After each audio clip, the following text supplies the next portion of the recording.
living things have basic needs for food, water, air and shelter. Humans get many of their basic needs from the plants and animals that they farm. Humans have been farming for thousands of years, and during that time, we have used science and technology to improve the outcomes of that work. In this video, we will look at how humans use technology to farm chickens for food and how these practices have changed over time to grow meatier chickens using less resources.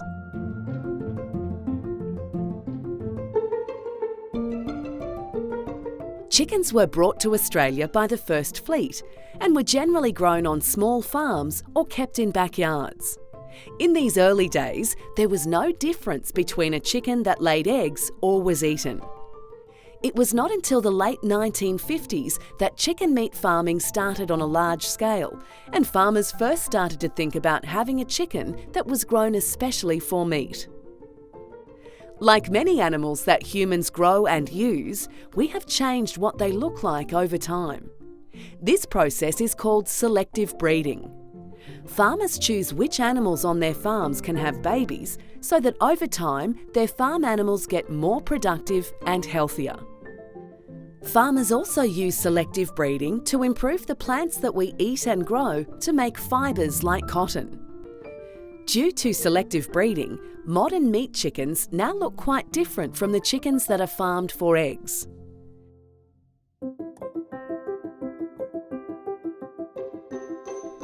In the 1960s, chicken meat started to become something people ate regularly, and science and technology was deliberately being used to improve what chickens ate, how they were housed and cared for, and how the meat was processed and preserved. A big part of this change in meat processing was because of improvements in automation and in refrigeration. Modern Australian chicken meat farming uses many advances in technology to grow 650 million chickens a year for us to eat. The chickens are reared in large barns.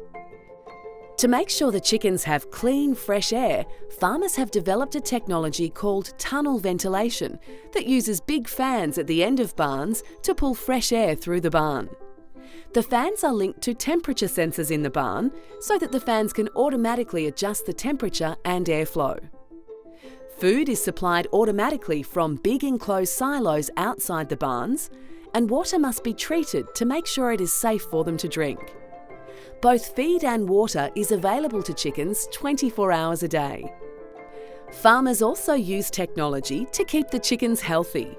The nipple drinker technology that supplies their water makes sure that the water they drink remains clean and doesn't splash onto their bedding.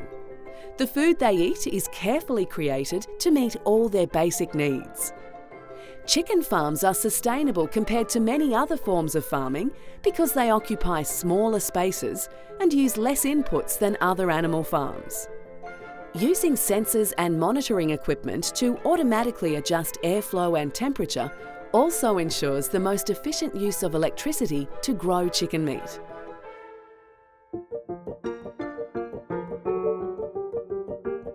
Chicken can be part of a healthy, balanced diet. This is because chicken is a nutritious food high in protein and contains a range of vitamins and minerals. Skinless chicken breast is also low in fat. When we cook a healthy, balanced meal that includes chicken, we should add vegetables and complex carbohydrates. To prepare a healthy chicken salad, there are some important steps to follow. First, it is important to keep raw chicken meat in the fridge below 5 degrees right up until you are ready to cook. After you have finished cutting up the chicken, wash your hands and all the utensils you used, including chopping boards. It can be a good idea to have one chopping board you only use for chicken and a different one for vegetables or other foods that you eat raw. Add the chicken to the frying pan with some oil and cook carefully. It is important that you cook it until the meat is no longer pink and the juices run clear. Now you can add the chicken to the salad vegetables and enjoy.